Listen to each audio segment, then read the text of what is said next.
Sahabat, teknologi tinggi di era internet telah membunuh sebagian penulis.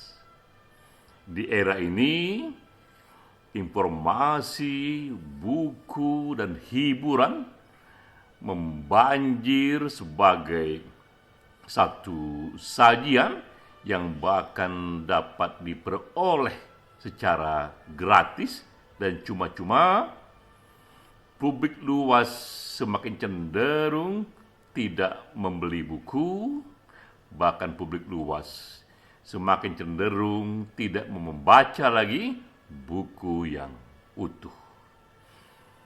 Namun sebaliknya, justru di era ini juga para penulis tertentu menjadi sangat kaya raya, menjadi triliuner.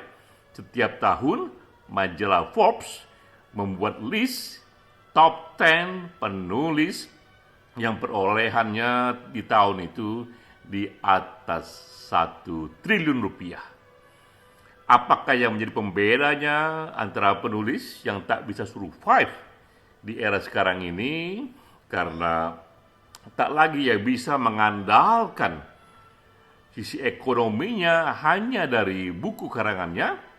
Apa beda mereka dengan penulis yang tak hanya survive tapi juga menjadi triliuner? Bedanya adalah penulis yang sukses ini, di samping mereka memiliki skill menulis, mereka pun juga dilengkapi oleh skill entrepreneurship. Itulah pengantar untuk kita masuk ke dalam pelatihan kali ini, pelatihan yang dibuat oleh Perkumpulan Penulis Indonesia, Satu Pena.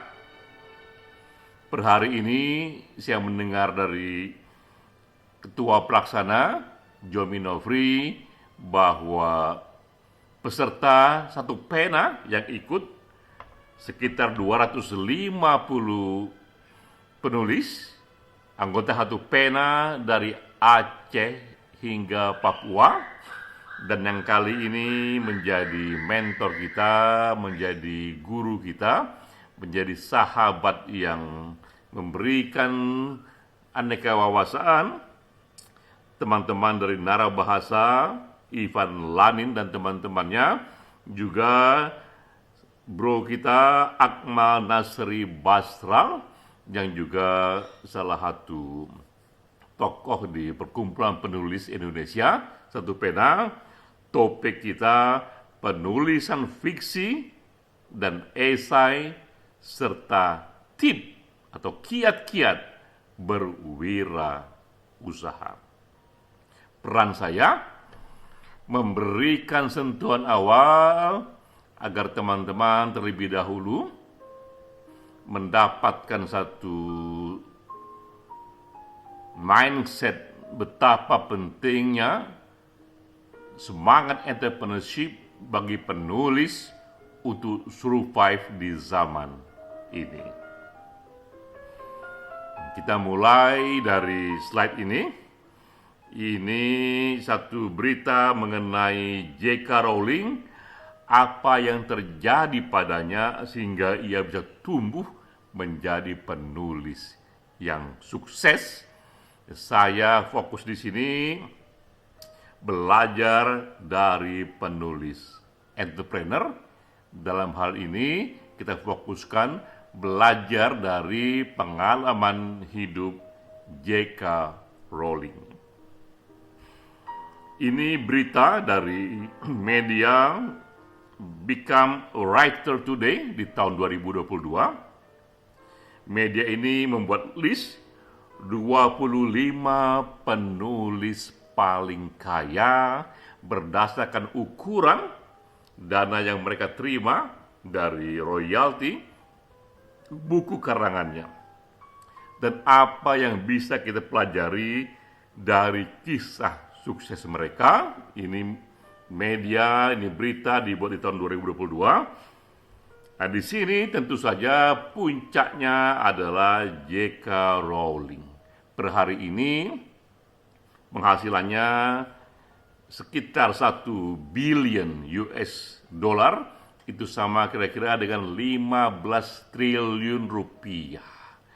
Para ahli, para pencari informasi mencoba mendalami dari mana sajakah dana 15 triliun rupiah ini bisa dikumpulkan oleh J.K. Rowling, karena buku pertama yang ia terbitkan itu belumlah 30 tahun yang lalu, ya. Itu lebih awal dari itu, tapi dana yang ia kumpulkan sudah banyak sekali. Ini ada beberapa wahana yang diterjemahkan dari karya-karya novel J.K. Rowling yang menghasilkan dana begitu banyak baginya. Pertama adalah ini novel serial Harry Potter ini segera menjadi serial film TV. Inilah yang diharapkan oleh banyak penulis agar karyanya semakin banyak dinikmati banyak orang, semakin memberi inspirasi. Bagus sekali jika ia juga menjadi serial TV, sehingga kisah dan inspirasi dari novel-novelnya ini dapat mengunjungi dan menyentuh para pembaca dari rumah ke rumah, dari beranda rumah mereka masing-masing, dari ruang tamu rumah mereka masing-masing melalui TV. Jadi pertama adalah serial TV. Kedua, ini juga jarang terjadi, tapi ini mulai menjadi tren. Novel-novel yang begitu diminati, yang populer, apalagi jika ada misteri di sana, novel itu pun segera bisa dialihwahanakan menjadi video games. Jadi game-game yang sekarang ini populer, terutama di kalangan milenial, itu dibuat dari banyak bahan, salah satunya dari novel yang populer dan memberikan banyak misteri, di mana novel J.K. Rowling Harry Potter juga menjadi salah satunya. Ini wahana kedua, video games. Ketiga, ini juga yang menarik lainnya, bahwa novel Harry Potter juga menjadi theme park, menjadi tempat kunjungan pariwisata seperti Dufan di Indonesia atau Walt Disney di luar negeri, di mana di sana bangunan-bangunan dan karakter-karakter dalam novel Harry Potter itu dihidupkan 3 dimensi, sehingga seolah-olah kita menghadapi satu realitas novel itu di dunia nyata. Keempat, di samping menjadi theme park, novel Harry Potter juga menjadi tontonan teater di kelas yang bagus, Broadway di London dan juga di Amerika. Dan ini pun juga menjadi idaman banyak penulis jika pada satu waktu karya-karya mereka pun dipentaskan menjadi novel. Yang kelima, dan ini hebatnya, serial novel dari J.K. Rowling itu menjadi 8 film layar lebar. Disinilah dana banyak mengalir, karena dengan menjadi layar lebar, apalagi dia mendunia, begitu banyak penonton yang bisa datang, bisa diserap, melampaui mereka yang membaca novelnya. Keenam, nah inilah awal semuanya, bahwa awalnya adalah serial novel Harry Potter yang berjumlah 7 serial, tapi 7 serial yang tidak hanya mengubah hidup J.K. Rowling, tapi juga mengubah dunia sastra, di mana dari novel bisa berubah menjadi video game, bisa berubah menjadi theme park. Tapi bagaimana awal mulanya J.K. Rowling? Nah, ini data yang mungkin sebagian dari kita belum tahu, bahwa J.K. Rowling itu sebelum terbitnya Harry Potter pertama kali di tahun 1997, ia hidup sangat-sangat sederhana, bahkan juga sempat mendapatkan tunjangan negara. Ia bukanlah satu figur penulis yang kaya raya sejak awal, tapi ia benar-benar merintis jalan dari bawah.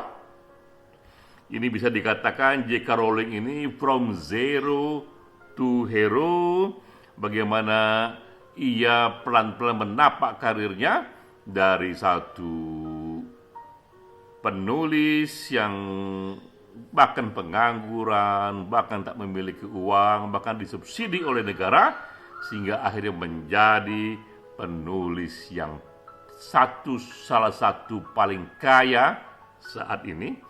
Maka ada 3 pelajaran yang dapat kita ambil dari J.K. Rowling, dari tokoh yang from zero to hero. Pertama, memiliki visi yang kuat soal buku apa yang akan ditulis. Sebelum Harry Potter meledak, Harry Potter sudah hidup lebih dahulu di kepala J.K. Rowling.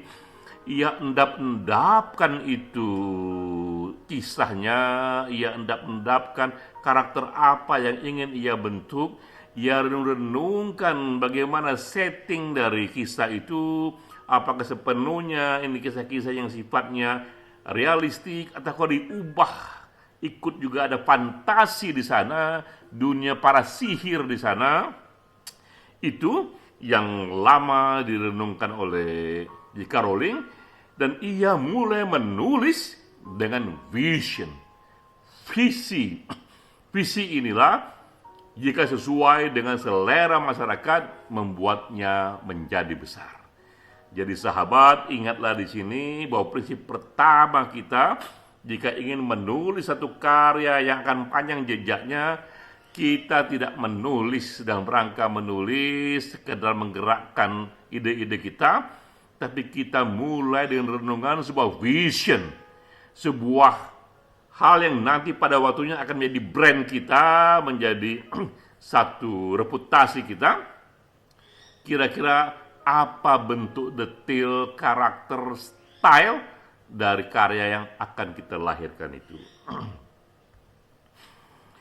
Ide Harry Potter memang datang dari perjalanan ketika J.K. Rowling naik kereta api dari Manchester ke London. Datang itu ide padanya, saat itu ia seorang wanita muda yang hidupnya sangat sederhana, di apartemen yang sangat murah, tapi ia butuh waktu 5 tahun untuk mematangkan kisah Harry Potter hingga sangat-sangat detail. Ia pikirkan karakter-karakter utamanya, di manakah dia tarik dari karakter ini, karena di samping keunikan kisah, juga daya tarik karakter menjadi salah satu pesona yang membuat pembaca datang padanya. Jadi pertama adalah vision, kedua yang juga dihadapi J.K. Rowling adalah ikhlas menerima jalan mendaki menuju puncak gunung. Tak mudah ia dapatkan sukses dalam karir sebagai penulis. Ia alami sendiri berapa kali ia mengalami depresi di tengah penulisan itu. Belum jadi itu Harry Potter, ia mengalami depresi, ia menjadi penganggur, ia pun juga kemudian bercerai dengan suaminya. Banyak hal harus ia hadapi saat itu, di antaranya pernikahannya gagal, tapi kemudian juga ia punya bayi, ia tak punya penghasilan yang membuatnya hidup dari tunjangan negara. Ini semua situasi pribadi yang datang bersamaan dengan proses kreatifnya sebagai penulis. Betapa ia membayar karya-karya besarnya ini melalui keperihan hidup pribadi. Dan siapa yang duga bahwa pertama kali ketika Harry Potter itu menjadi novel dan draft, novel itu ditolak oleh 12 publisher. Mereka mengatakan, oh ini kisahnya tak biasa, bagaimana mungkin ini bisa menjual kisah dunia penyihir di era sekarang. Ditolak di sini, ditolak di sana, ditolak di sini, ditolak di sana. Tapi ia terus persisten, ia terus mencoba menjajakan karyanya karena ia meyakini ini karya batinnya, hasil renungannya yang mendalam. Nah, ketiga, di samping tadi kita ikhlas menerima jalan terjal menuju puncak gunung, kita pun militan dan tanpa mundur untuk berkarya. Ada passion ini yang kita tumbuh-tumbuhkan, bahwa karya ini anak batin kita, ia harus hidup menjadi karya dan harus diterbitkan. Awalnya novel dari J.K. Rowling diterima, pada ujungnya setelah 12 kali ditolak dan dihargai 60 juta rupiah saja. Ini angka yang kecil sekali untuk ukuran living cost di London sana ya. Di Indonesia itu besar, 60 juta, tapi di London ini untuk living cost di sana sangat kecil sekali. Tapi apa daya, ini karya perdananya sudah bagus, ada penerbit yang bersedia menerbitkan ini, yaitu Bloomsbury Publishing, sementara 12 penerbit yang ia hubungi sebelumnya menolak itu. Dan disinilah awal segala hal. Tak terduga ternyata Harry Potter itu meledak. Dan selanjutnya novel-novel serial Harry Potter itu harganya dihargai oleh publisher 25 kali lipat banyaknya, dari 4.000 US dollar menjadi 100.000 US dollar atau 1,5 miliar rupiah. Dan kini kita tahu novelnya serial Harry Potter ini sudah laku 15 juta kopi, dan J.K. Rowling menjelma menjadi penulis yang triliuner. Ia benar-benar merangkak from zero, seorang pengangguran yang hidup dari tunjangan negara, menjadi seorang triliuner dengan kekayaan sekarang ini asetnya 15 triliun rupiah. Inilah 3 pelajaran yang kita pelajari dari J.K. Rowling. Pertama, punya visi kuat, karya apa yang akan kita ciptakan. Vision inilah yang paling penting, salah satunya. Kedua, hidupkan passion juga kuat pada diri kita, agar tahan resiko, agar tahan banting. Apalagi jika kita ingin menerbitkan karya-karya yang unik, yang berbeda dengan tren zamannya. Ini ada risiko ditolak oleh berbagai publisher, ditolak oleh berbagai jaringan, tapi hanya ketahanan dan kekuatan passion kita dalam menulis yang membuat kita ikhlas menerima segalanya. Dan ketiga yang penting juga adalah militanlah berkarya dan juga buka peluang aneka wahana. Bahwa betapa karya kita walaupun awalnya dari novel, itu ujungnya bisa menjadi film layar lebar, ujungnya bisa menjadi serial TV, ujungnya bahkan bisa menjadi video games dan juga theme park.